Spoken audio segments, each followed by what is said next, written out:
Falcon's Rest is a bar and grill on Old Route 7, located where 3 counties intersect and slightly outside the city limits. Rest, as it is known, is sometimes called a bar for cops because a significant number of customers are representatives of law enforcement agencies. As a place for a secret meeting, it would be last on most people's list, which puts it at the top of my list. I parked in the well-filled lot and headed towards the main entrance.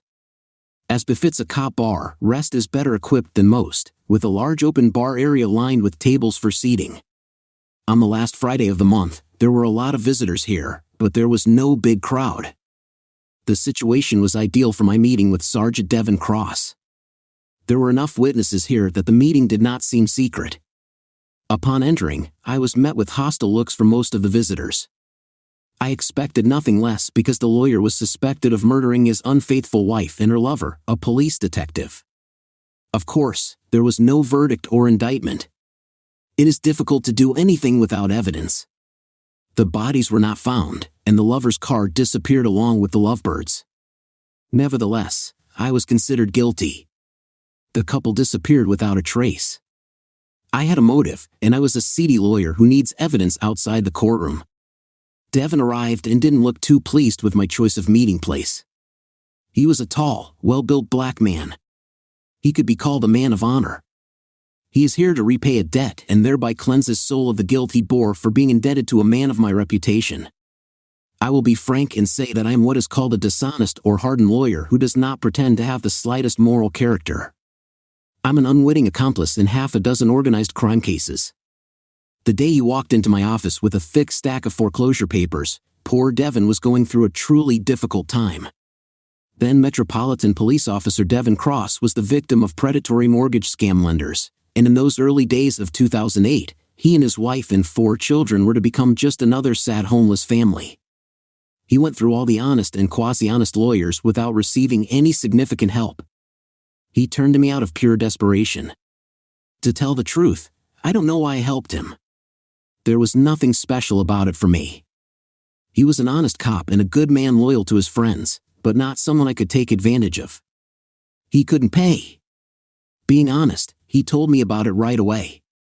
Internet scammers took his last dollars. The foreclosure was issued the next day. He just sat in my office, a big, physically strong man with tears in his eyes, and talked about his daughter, his little princess. She had cancer, and he didn't know how to tell her and her brothers that they were about to lose their home. To stop the sale, I filed for bankruptcy, then asked some of my less scrupulous clients to visit a mortgage broker and get an admission that the documents used in the foreclosure were fraudulent. In other words, a mortgage fraudster, faced with 2 even more brutal criminals, was telling the truth for once. Then, all it took was a bribe to the court, more than Deutsche Bank was willing to pay, to at least once achieve real justice. Why did I do all this? I still don't get it.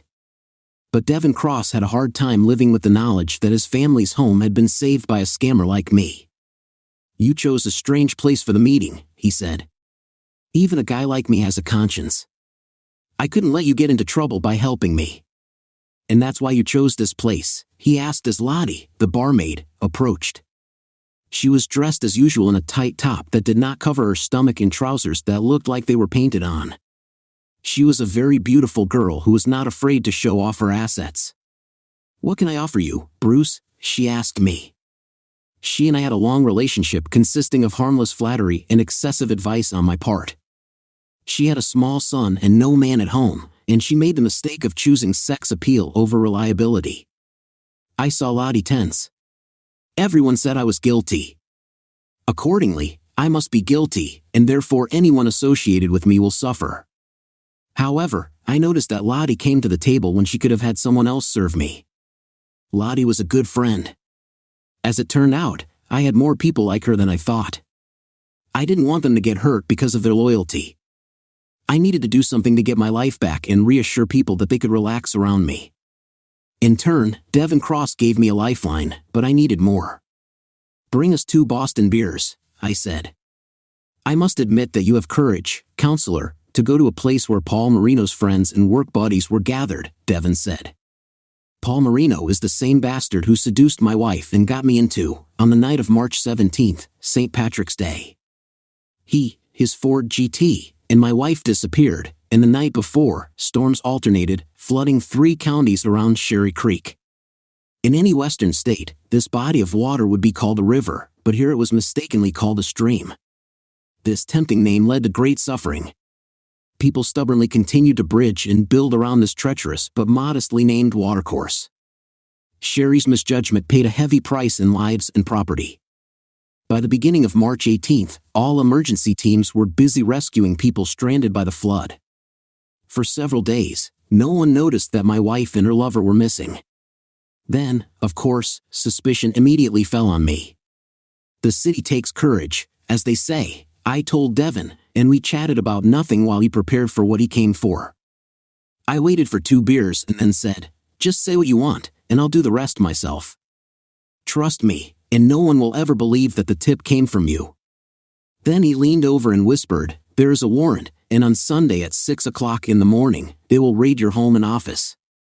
I pushed the chair and jumped up so that he fell, and then shouted, "Listen, when I need advice, I won't ask some pig from the subway about it, and she would be a better friend than you. I repeat for the last time, I don't know what happened to my wife." I ran out, leaving behind a rather confused Devin, but he was a smart guy and realized that everyone would believe the worst about him. He'll be seen as an ambitious cop looking to get ahead by exploiting our relationship. My confession would be a feather in any cop's cap.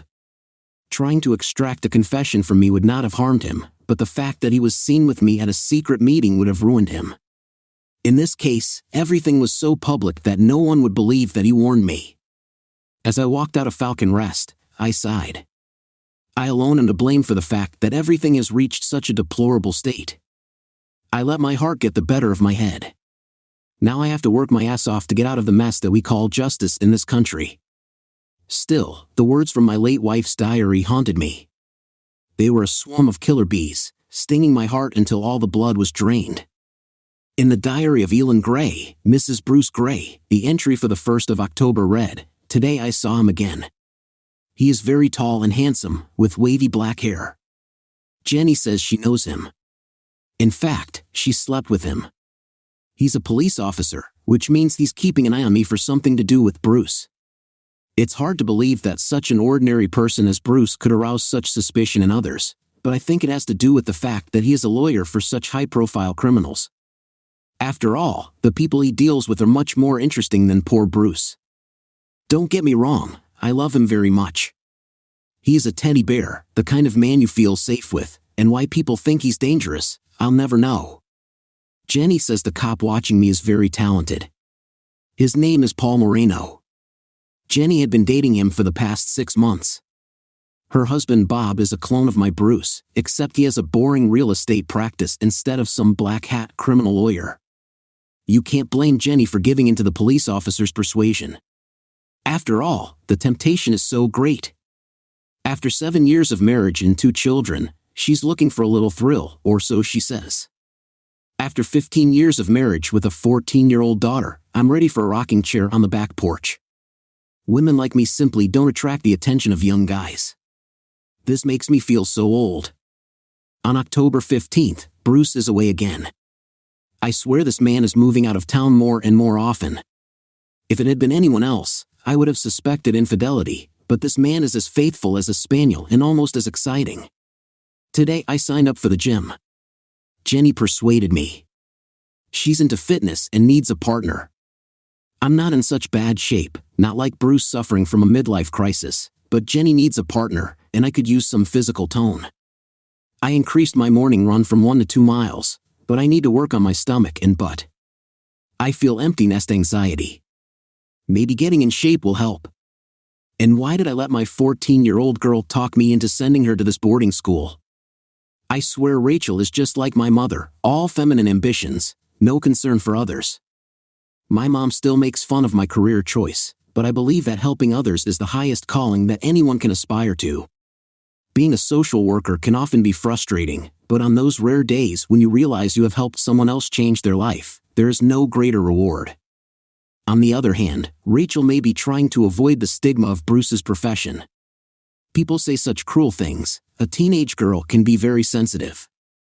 It might be better for everyone if Rachel leaves, but the mother can't help but miss her child. I saw him again today. God, how beautiful he is. He was at my gym. What a stud he is. He was wearing such a tight suit, you could see the sculpt of his abdominal muscles. But I tried not to look at the bulge in his shorts. It can't be all about her. Why he keeps following me I will never know. But Paul Moreno is certainly easy on the eyes. 17th of October, today I saw Paul Moreno at the gym again. He caught me looking at him, but all he did was hold eye contact until I was forced to look away. Jenny says he must be interested in me, but I can't figure out why unless it has something to do with Bruce. I took a glass of wine, then leaned my back against the head of the bed. I tried to give free rein to my imagination, but it kept coming back to Paul, his hard muscular body, and enormous dignity. I tried not to think about him, it seemed so disloyal to Bruce, but this is just a harmless fantasy. There's nothing wrong with fantasies, right? 2nd of November, today I went to vote, but it doesn't matter. As I left the polling station, I saw Paul again. He didn't try to hide, hasn't followed me for a while, but has been back in the last few days. He even said hello to me. I stopped and spoke to him. Are you back to spying on me again? I asked. Well, that's my job and my excuse. An excuse? What would you say if I were just following you? Why do you need this? Have you looked in the mirror lately?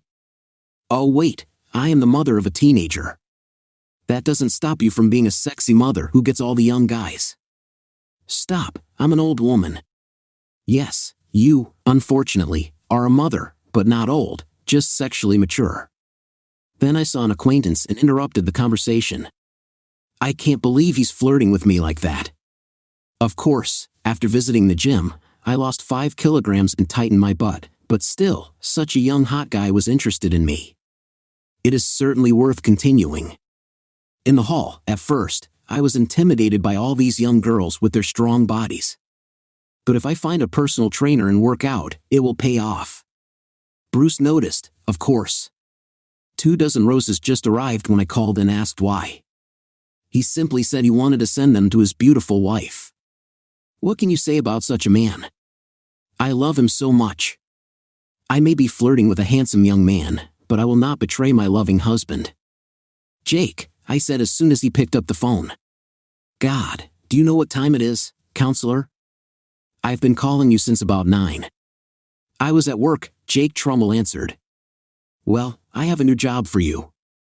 Can't you wait? No, the highest urgency. So, what, by sunrise on Sunday, I need a 100% black bedspread in my residence and office. This Sunday? Yes, exactly this.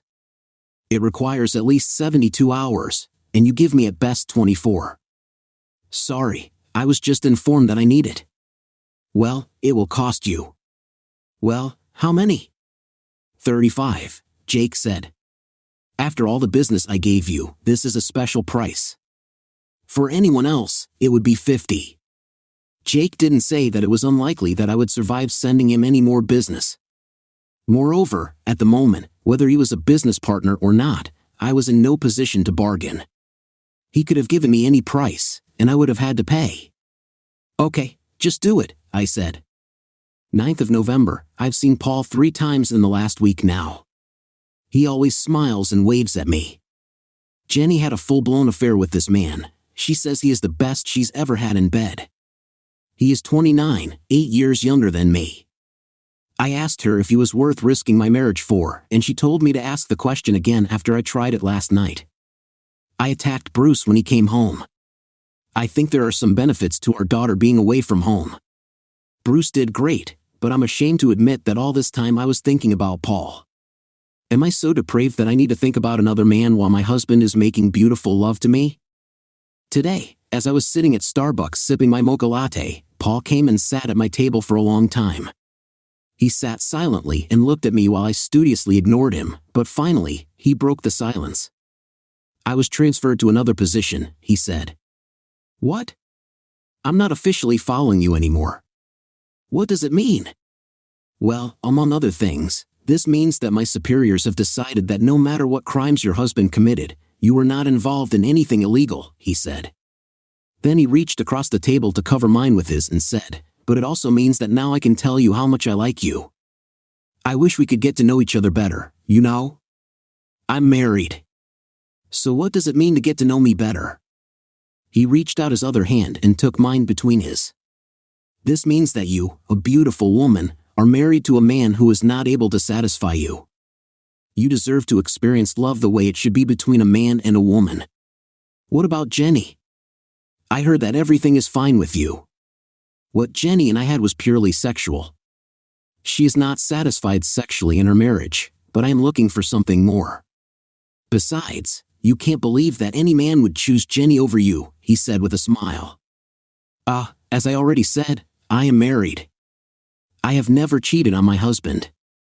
Can you say the same thing? You saw my husband. What do you think? I think we both know you deserve better. With that, I stood up, leaving most of my latte unfinished. I needed to get out of there. This man had such an influence on me that I felt uneasy. December 1st. I hadn't seen Paul since he ran into me in the cafe, and I began to fear and, at the same time, take comfort in the fact that we might not see each other again.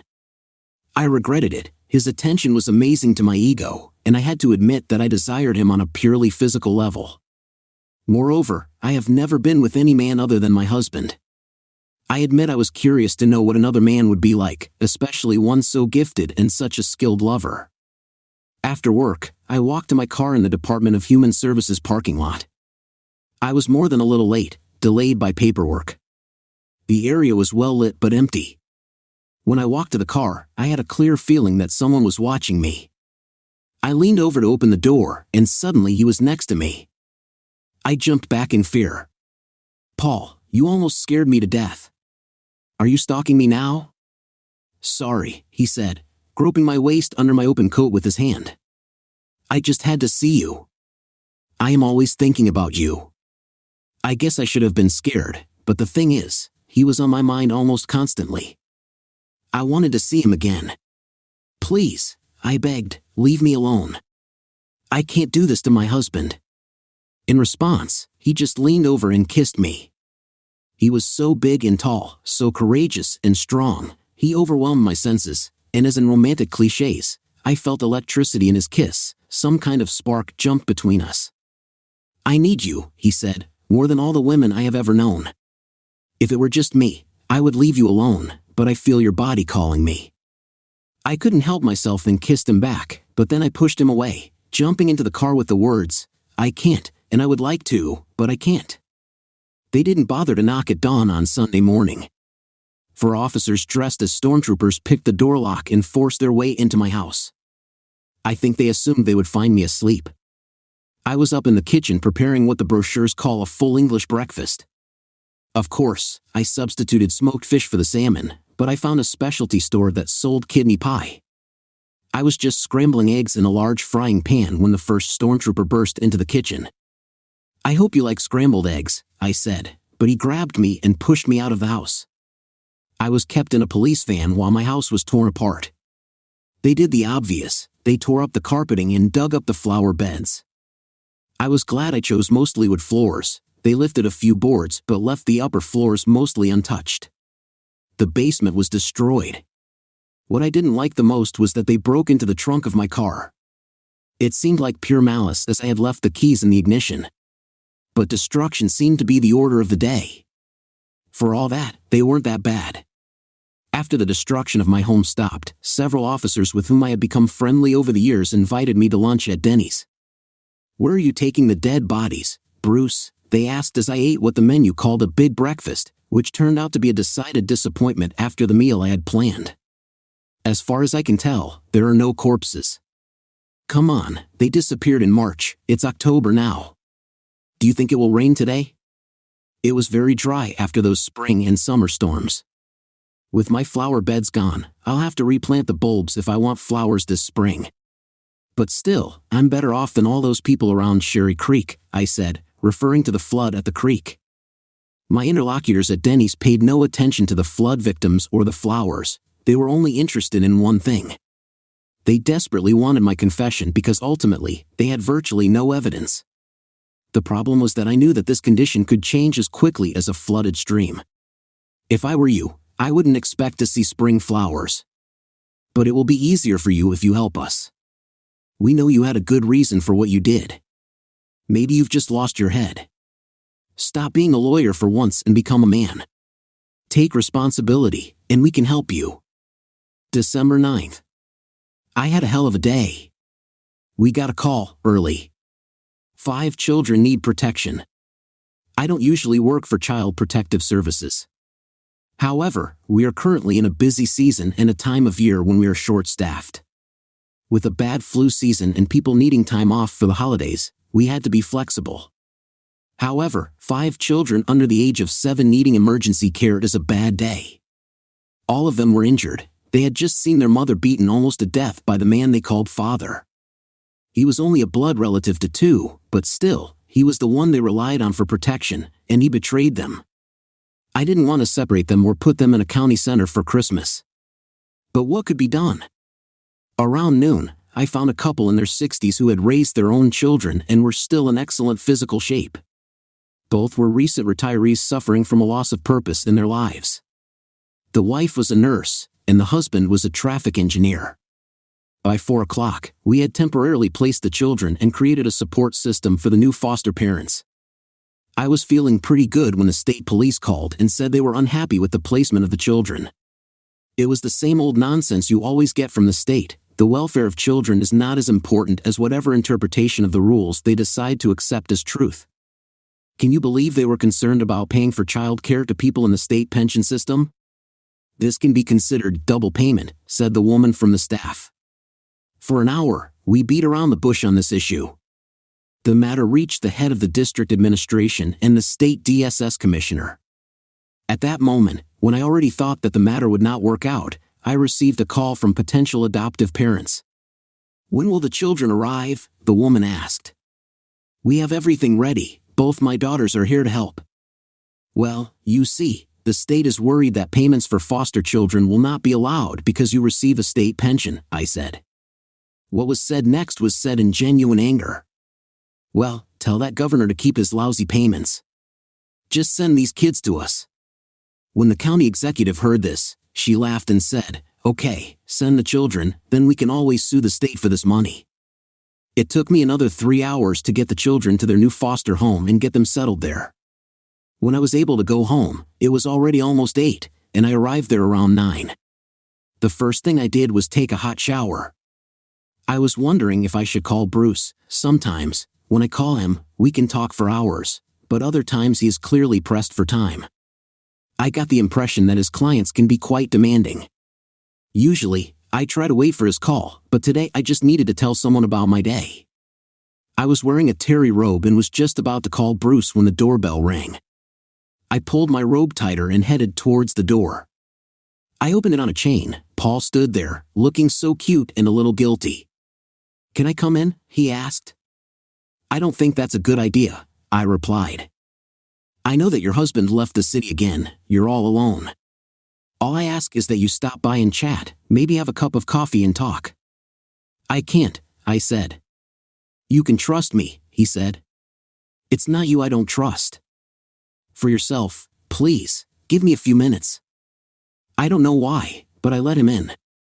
She made us coffee and sat down with him on the opposite end of our large sofa from him sitting. I lowered the hem of my robe. It was a loose garment but too short to be comfortable in such a situation. Relax, he said. I'm not here to take advantage of you, I'm here as a friend. I heard you had a hell of a day, I said, and we continued to discuss my day, and this relaxed me. I told myself that there was nothing wrong with 2 acquaintances sitting and drinking. We actually switched from coffee to wine and had frozen pizza for dinner. It was probably already close to midnight when he said what he probably came for. Elaine, I will always be your friend, but you should know that I feel a passion for you that I can only call love. At these words, I shuddered nervously. Please, he said, let me finish. Now, your husband is in New York, where he meets with representatives of organized crime and their personal anti-surveillance expert. They plan how to defeat the government's wiretapping program.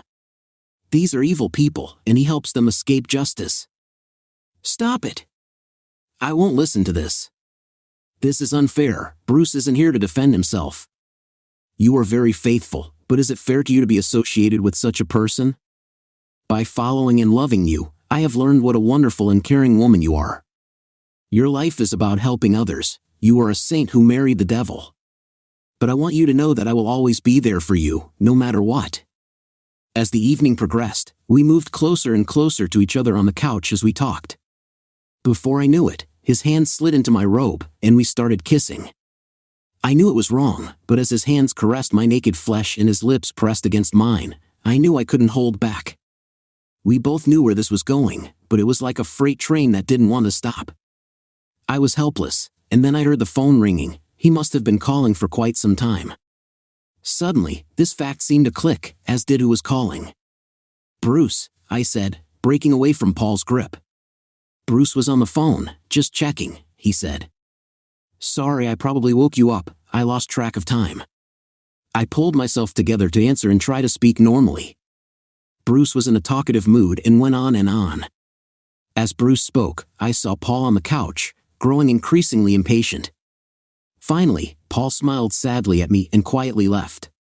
Bruce's call saved me from irreparably damaging my marriage, but did I want to be saved? Paul's touch still burned me. He made me feel a passion that no man had ever aroused in me. The DA's conference room had a bleak last-century look, as if it had not changed a bit in the last 20 years, which in all likelihood it had. Chloe Marshall was the daughter of a former state senator, a man who avoided prosecution and retired with enough power to get his daughter into the DA's office. From the DA's point of view, she was no better or worse than the rest of the miserable people, oppressed, poor, and defenseless, complaining that the rich could hire lawyers. "Where's your gun, Mr. Gray?" she asked. "We didn't find him while searching your house, ma'am," I replied. "Has he disappeared?" "You know that," she said. "Yes, sorry, I'm hearing this for the first time. It was kept in the top drawer of my bedroom nightstand." "Is he really missing?" "Everything will go easier if we are honest with each other," she said. "Okay, begin," I said. "What evidence did your officers allegedly recover from my house?" "Everything has its time," she said. "Well then, I will answer your questions in due time," I said, standing up. "In that case," she said, handing me a notice of my right to appear before a grand jury. The real purpose of the meeting was this notification. I had no intention of coming here. The conclusion is obvious. I should be charged with 2 counts of murder. In truth, the DA had no choice. They broke into my wife's desk and took her diary. They knew the whole sad story of her betrayal. Of course, in the minds of women like Chloe, it reads as a love story with a tragic ending. My opinion was somewhat different. As for the table, it was a shame. It was a narrow little desk, an antique from the late colonial period. It stood in the cell's window for almost a year. We were newlyweds, and our daughter Rachel was just learning to walk. Elaine attended night college to obtain a master's degree in social work. I was a poor new lawyer, but I loved my wife and knew how much she wanted that desk. Every time we passed a storefront, she would stop to look at it. I saved every penny I could get my hands on, but when I went to buy it for our anniversary, it was no longer in the window.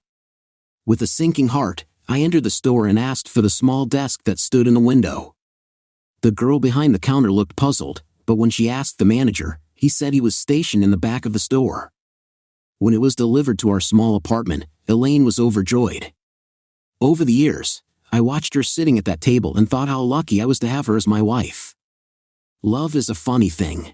I decided it was all about these little moments, my wife's joy over a little antique table, my daughter's first steps, moving into our first home, and my wife's pride in earning her master's degree. If you add all these moments together, you get what is called love. They opened the desk drawers and found a diary. I suppose I could leave the drawers unlocked, but then they might not notice their contents. Locking the drawers gave it significance, and I needed them to take the diary.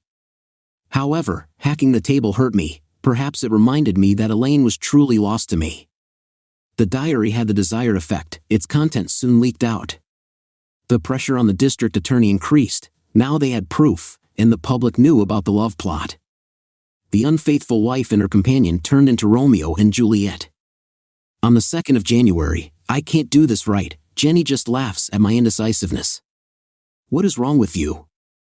Your husband left town, you come to his apartment, and no one knows anything. It's still so simple.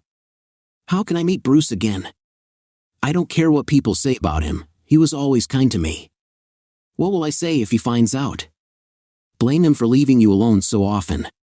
He actually doesn't go away very often, and when we're together, well, it's a good marriage.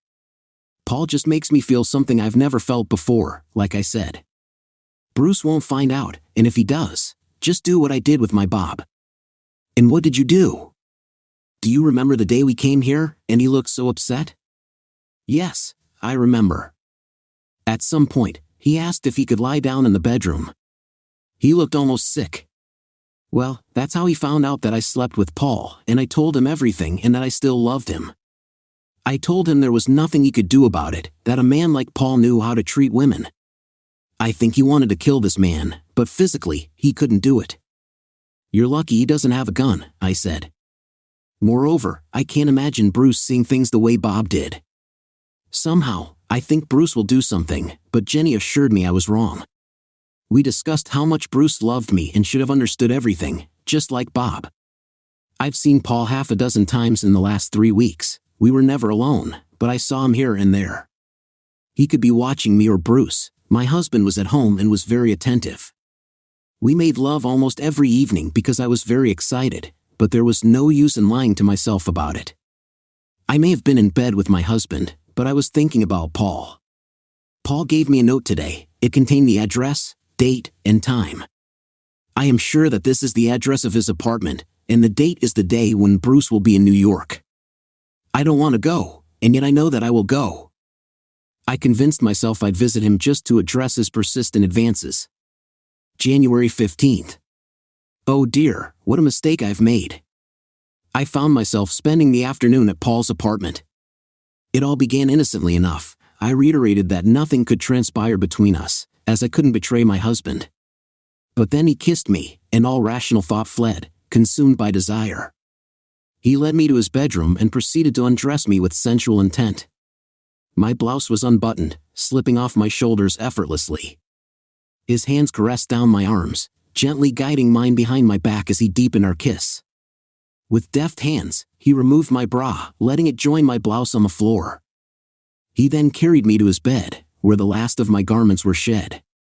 His touch ignited a fire within me. The sway he held over me was undeniable. Though he remained clothed initially, in an instant, he disrobed, revealing his captivating physique. His endurance was remarkable, and we shared passionate intimacy well into the evening. Departing with tearful resolve, I knew deep down that this wouldn't be the end. As I stepped out of his door, I was already certain of my return. Chloe's address to the jury exhibited a remarkable composure, a departure from her usual style, indicating a refined craftsmanship likely attributed to a skilled ghostwriter. Her superior sat by her side. Prosecutor Silva Marks had no intention of allowing her subordinate to steal the spotlight, yet was astute enough not to overstep. I defended myself, cautioned Judge Bockham, a warning against self-representation in legal matters. I retorted, suggesting it preferable to entrusting a fool with one's defense. Bockham appeared poised to ensure justice, though his actions seemed inclined towards favoring the prosecution, blurring the lines of reasonable doubt towards an assumption of guilt. Meanwhile, my concern lay in the discovery of my strategic advantage, awaiting the opportune moment to reveal it. While truth stood on my side, my adversaries wielded a narrative akin to a tragic romance, a police officer and my wife, a social worker, entangled in illicit affection, with me cast as the antagonist. Whether guilty or not, the harsh reality of life's unfairness loomed, with justice often elusive within the confines of the courtroom. Sergeant McVeigh, did you open the trunk of the defendant's car? Chloe asked her first witness. Yes, the car immediately aroused my suspicions. It was an old brown Toyota Camry. It's not the kind of car you'd expect to see in an expensive lawyer's car, but it's very discreet and has plenty of boot space, he replied. I see, Chloe said, looking at the jury with a smile that said, see how cunning the defendant is. What, if anything, did you find in the trunk? Chloe asked. It appeared to have been recently cleaned, but we were able to locate hairs and fibers that matched both Officer Paul Moreno and Elaine Gray, so their bodies could have been placed in the trunk, he said. I protest. This is a speculative question, I said.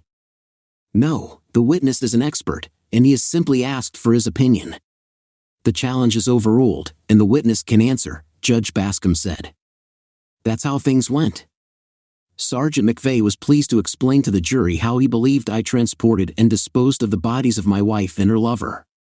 On cross-examination, I asked Sergeant, if the bodies were transported in the Camry, then what happened to the bright blue Ford Mustang Shelby 500 GT?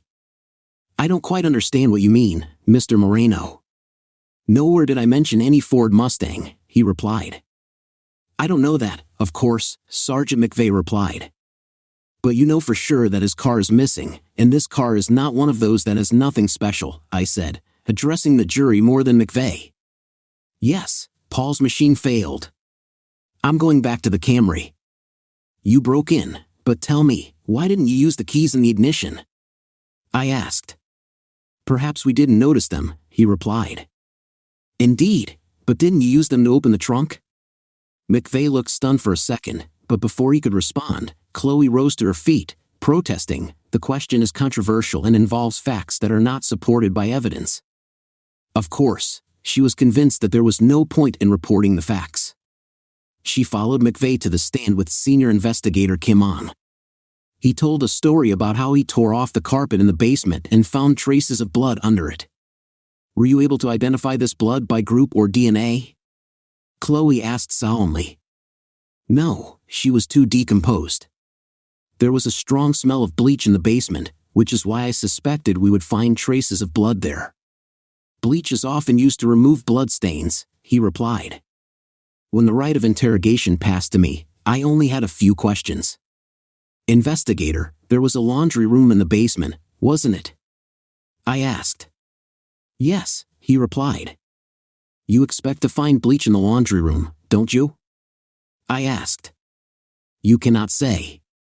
I guess it depends on the personal preference of the person doing the laundry, he replied. The 7 women on the jury didn't quite agree with Mr. On, but now it was time for the real show, which began with reading my wife's diary. 16th of January. I feel guilty and in the clouds at the same time. I can't stop thinking about Paul, about his gorgeous body, and how he makes me feel. And at the same time, I feel so guilty towards Bruce. For the first time, I want to believe all the terrible things people say about him, but I know it's not true. Bruce always showed his love for me, and I repaid him with the most terrible betrayal. Somehow, I feel like my terrible sin is about to come to light, and Bruce looking at me will understand what I did to him, to us. The table I'm writing this on was a gift from Bruce. It was purchased at a time when we had little money. This is a real antique. I saw it in the window, but I knew there was no way we could afford it. I was partly to blame for our poverty. I really wanted to have a child, but we only got married recently and couldn't think about children yet. Bruce just started working. I was still in graduate school. Despite our poverty, I stopped taking birth control. It was supposed to be a mutual decision, but I took it upon myself. Bruce never judged me. He expressed nothing but joy about my pregnancy. I knew he was worried about our finances and wanted to wait until we were better off, yet even as we struggled like fish, he somehow found the means to buy me an extravagant gift. My loving husband of the last 15 years, whom I so easily betrayed. I hesitate between never seeing Paul again and running out the door and into the arms of my lover when Bruce returns from his trip this evening. I'm sure he'll find out about this, and maybe that will put an end to it one way or another. I don't know what I'll tell him. I can't bear to hurt him. January 17th. Nothing happened last night. If Bruce knew anything or even suspected what I was doing while he was gone, he gave no sign. And yet, our communication looked somehow strange. It was as if some distance had arisen between us. Perhaps I am artificially creating exactly what I fear. Bruce acted and looked tired. For now, I'll have to wait and see. I left for work early so I wouldn't have to see Bruce in the bright light of the morning. I had barely arrived at work when my cell phone rang. It was Paul. He wanted to talk, and we talked until I had to get to work. The conversation with him somehow lifted my spirits and gave me hope that everything would work out, that love will find a way. And I have to admit that what I feel for Paul is love, perhaps not as eternal as what I had with Bruce, but a deep and passionate feeling that I had never experienced before. January 19th. I picked a time and went to what I said was a long lunch but actually met Paul at his apartment. He works the shift from 4 to midnight. We had 2 heavenly hours together. At home, Bruce seemed unfazed, but I'm not sure if it was all in my head. We haven't had sex since he got back from New York, but he'll be home this weekend, and I'm determined to make it up to him. 12th of February. I've spent the last month in turmoil. My romance with Paul seems to be escalating. We see each other at his house at least twice a week during the day and also in the evenings when Bruce is out of town, which happens often these days. Paul says Bruce is involved with some very bad people. The FBI is very concerned because none of their surveillance attempts have worked. Bruce legally blocks their warrants and helps them acquire very sophisticated equipment to protect against wiretapping, what is prohibited but can be purchased with special permits. Paul hasn't said it, but I know part of his job is still keeping an eye on my husband. I guess I should be relieved that Paul almost always knows my husband's whereabouts, but the tension is growing. I found myself between 2 lovers. I love both of these men, and I see that they are enemies. I am trapped in this hopeless situation from which there is no way out. Bruce was the best husband, buying me little gifts for no reason, sending me flowers, and making love to me. However, I can't shake the feeling that he somehow knows what's going on behind his back. He doesn't show any signs that he knows, but after 15 years, I can sense when he's worried and when something is bothering my husband. Forgive me, Mr. Gray, but I don't see a problem in admitting your wife's diary as evidence, Judge Bockham said. We were in his office, arguing over the prosecution's proposal to introduce the diary as evidence. I see, and the concept of rumors doesn't bother you at all? I said. There's no doubt that Elaine's diary was an out-of-court statement that was accepted as truth. He falls under one of the exceptions to the rumor rule, she countered. Chloe, is it true? Which one exactly? I demanded. A few, she answered without putting anything specific into her argument. I had no intention of winning this argument. Chloe believed that she needed the diary to cement my sentence, and the judge was going to use it. The diary is in action. If I'm wrong, you can argue it in the appeals court, the judge said. On appeal, the prosecution will argue that admitting the diary was a harmless mistake. This would not be entirely correct, but what would it matter if I am guilty? In truth, everyone knew this, including the appellate court judges. Chloe asked a very attractive employee from her office to sit in the witness box to read my wife's diary. The girl was about 22 years old. She had dark brown hair styled in a straight, simple updo, deep brown eyes, and the most innocent look possible. She blushed so sweetly at the rougher parts of my wife's notes and thereby deflected any judgment the jury might have felt about the depraved infidelity of the woman I loved and to whom I had been faithful for 15 years. 16th of March. Rachel returned home for spring break. I haven't seen or heard from my daughter since Christmas. She seems very happy. I don't know exactly why she wanted to go to boarding school, but I suspect it had something to do with the rumors about Bruce. She loves her father, but there's no escaping what people say about him. This must be hard for a teenager. Since Rachel is at home, Paul and I can't meet at my place, and Paul thinks there might be people at his work who are suspicious of his relationship with me. It would be bad for his career if our affair became known while he was on the team investigating Bruce's case. Paul plans to ask for a transfer. He wants me to leave Bruce. However, when faced with this solution, I realize that what Paul is suggesting is wrong. Moreover, what I'm doing to Paul is wrong. My novel is wrong on many levels. When I saw Rachel, I realized that first and foremost, I was her mother and Bruce's wife. Neither did anything worthy of the pain that running away with Paul would cause. The pain I will cause to my family is far greater than the pain I will feel from losing Paul. I think I'm coming to my senses. This passion that took possession of me clouded my senses. I need to come to my senses and do what I have to do to end things with Paul. I made up my mind. When I see Paul tomorrow, I'll put an end to this. I know it will hurt him, but he will get through it. I know for sure that he will not lack communication. Jenny is just biding her time. She is a young and beautiful woman with a husband who has no choice but to put up with her infatuation with Paul. A man like Bob can't do anything to a man like Paul. Everyone, as usual, believes that Bruce is not that kind of man at all. Would Bruce hurt Paul if he found out? I don't believe Bruce would ever hurt me, but could I be wrong? Horrible things people say about Bruce, they can't be true. I've known him all these years, I've loved him all these years, and I still doubt it. Paul is convinced that my husband may be dangerous and fears for my safety. I just can't bring myself to believe that Bruce would hurt anyone. When I look at Bruce, I see the dear, sweet man I married, a loving father to our daughter, a man who throughout our years of marriage always put Rachel and me first. When I see Paul tomorrow, I have to break up with him. It will hurt, but I have to do the right thing. I called Jenny and said that the day after tomorrow, she might want to call Paul and console him.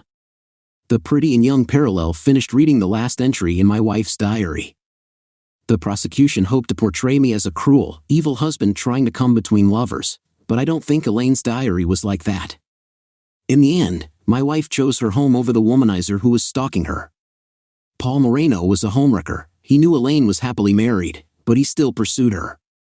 Perhaps he completely believed all the vile stories that law enforcement officers told about me. Perhaps he was trying to save the woman he fell in love with. In reality, the lovers waited too long and met a terrible fate. There are a lot of ifs in a situation like this. If Elaine had confessed to me or if they had ended the relationship sooner, who knows what might have happened? This was not my immediate problem. The problem was saving my neck. After reading the diary, the jury was ready to convict, and everyone in the courtroom knew it. I had a long list of witnesses, but only one mattered. Jake Trumbull spoke in court. On my list of witnesses, he seemed like an ordinary witness. His expert report consisted of 500 pages of nonsense with a mention of video on page 439. We started with his credentials: a degree in electrical engineering from the Rochester Institute of Technology, service in Army intelligence, and then 20 years in the FBI. Not a bad resume. What I missed was that after working for the FBI, he became employed by the very criminal organizations he was prosecuting on behalf of the government. It has proven invaluable to me and others in the fight against government surveillance. Mr. Trumbull, have you done any work for me in the past? Yes, many times. The last time you worked for me, what did you do? I have installed a complete surveillance system covering your home and your office, both inside and outside. We call it the black cover because it is designed to reveal dirty deeds. What do you mean by dirty deeds?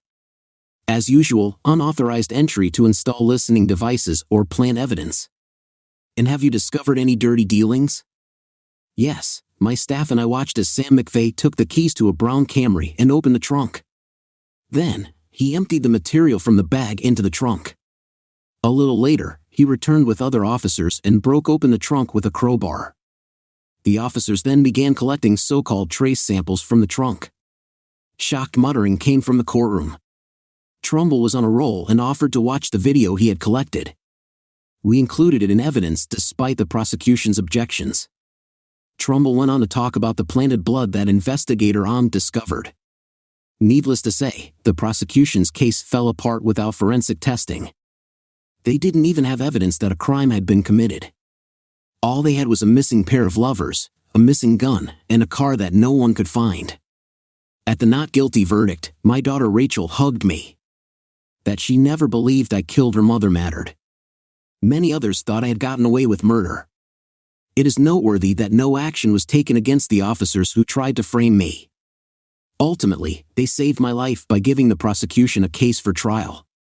A long dry summer has turned Sherry into a muddy patch. It also revealed a blue Ford Mustang hidden in the deepest part of its riverbed. The bodies were still in the car. They must have been trapped in the frame of the car even as the flooding stream first carried the car away and then let it sink into the deep rushing waters. They found Elaine's purse containing the GPS device I left in the car, along with what was left of my wife's body. She was right, I was more than suspicious. I collected evidence of her infidelity. I loved her, and she hurt me deeply. As far as I'm concerned, Paul Moreno was a snake out to destroy a good marriage. It broke my heart, but I was planning a divorce, not a murder. However, the police would never believe it. My wife and her lover were dead. Even if I was a saint, they would still hold me responsible. But I was far from a saint. Elaine lay beneath her lover. It was obvious that neither of them was fully clothed at the time of death. An autopsy revealed that they had both been shot, but it turned out that the intended victim was Paul Moreno. The bullets passed through his body and hit Elaine. This double murder was the result of such a powerful weapon. A Smith & Wesson .44 was found on the floor of the Mustang. It was my gun, the same one that disappeared. If the police and prosecutor had just waited, they wouldn't have had to plant evidence. The diary forced them to act. It was the story of lovers separated by a cruel and dishonest lawyer husband that forced the prosecutor to act prematurely. Public opinion pushed the police towards the usual litigiousness. I was set up, but skill and luck saved me. As a lawyer, I was proud of my work, while law enforcement lamented the system being manipulated by unscrupulous lawyers.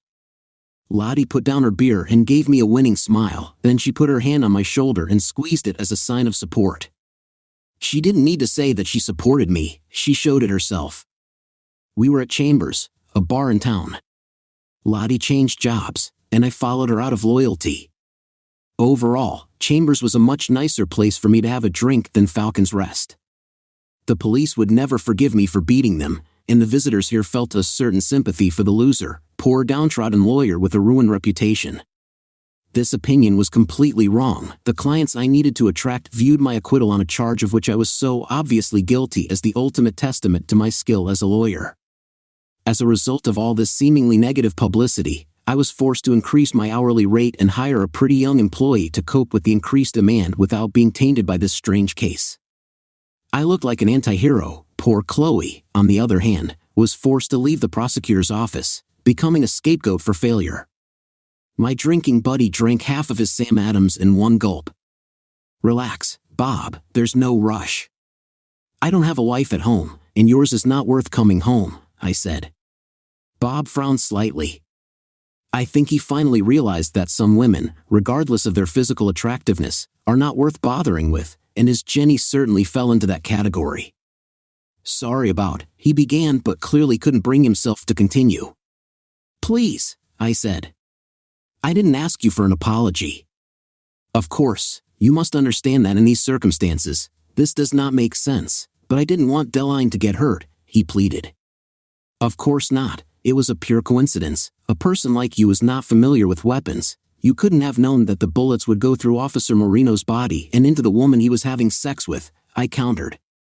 This was all that poor Bob needed. Exactly, his seats were positioned so that they lowered down like a bed. You couldn't even see who was underneath him, and I was so upset. I was beside myself after Jenny said she would date him again. That's right, you were kind of unconscious, only vaguely aware of what you were doing. But tell me, did you wipe my gun for fingerprints before you planted it? I asked. Maybe, yes, I didn't think well. I stole it earlier, and my intention was to warn him. It was your gun because I knew you kept it in your bedroom for protection. Elaine was very happy to let me lie down when I said I wasn't feeling well. It was easy to find your gun, you didn't hide it. I think a man like you needs such protection. Actually, it was a gift from a client. I put it in the bedroom to protect Elaine on the nights I wasn't home. He nodded solemnly, and I wondered if he caught the irony of the situation. She told me that she would meet with him again. Exactly. Paul will need some friendly reassurance, she said. I couldn't just do nothing. I went to his house to warn him that I would not tolerate this. His car was gone. I rang the doorbell, but there was no answer. I'm afraid I came to the wrong conclusion. A reasonable mistake under the circumstances. I intervened. I knew where he took his mistresses in that disgusting car of his. It had already started to rain, and it was very dark when I reached the ring road leading to the stream. I stopped on the road and walked down to the stream. On a good night, the moon floods the place with light, but the weather has turned bad. They were on the passenger side, but the driver's side window was partially rolled down. I heard them laughing, and then she moaned in a way that shocked me to the core. I didn't understand what I was doing. I shot without thinking, and then the gun seemed to fall out of my hand, or maybe I threw it. I didn't find out that Elaine was in the car until much later. I am so sorry. Will you tell the police about this? He asked with a worried look. I shrugged. Why? It's definitely not my place to judge you. I am many things, but I am not a hypocrite." "But I killed your wife," he said. "Yes, but only by mistake. I don't know how the car ended up in the stream. I expected the car to be found immediately, but when it wasn't found, people started blaming you. Naturally, without corpses and weapons, they could not prove my guilt. But the GPS, which I put in my wife's purse, told me where she was. I decided that due to rising water, the car first fell into a flooded creek and then sank when it filled with water. It was only a matter of time. The car, the bodies, or both. Since my gun was missing, I had a good suspicion as to how the lovers died and who would be to blame. I regret this in the fact that many still consider you guilty. You have to turn me in," Bob said in a quiet, sad whisper. "What can I say? We are not responsible for what people think, and I certainly cannot counter an attractive lie with an unpleasant truth." "No, you are completely safe on my side," I said. "Then why did you invite me here?" "To give you this," I said, taking a document from my jacket pocket. "What is this?" he asked. "My account, of course. I put up a damn good defense, but you defended yourself," he said. "Whose fault was it? I've wasted time and expense, and the responsible party must pay. I might add that I did a damn good job. You should be pleased." "That's a lot of money," he said. "The defense was just good," I objected. "Do you accept American Express?" Of course, I think Bob was relieved that I would keep his secret. But as I said, I'm in no position to judge. We live in a society where the presumption of innocence has been replaced by a presumption of guilt. In such an unjust world, a person must live by his own mind. Lottie brought me another Boston Lager as Bob was leaving. "Are you okay?" she asked with genuine concern in her voice. "Yes, in the end, everything works out for the better."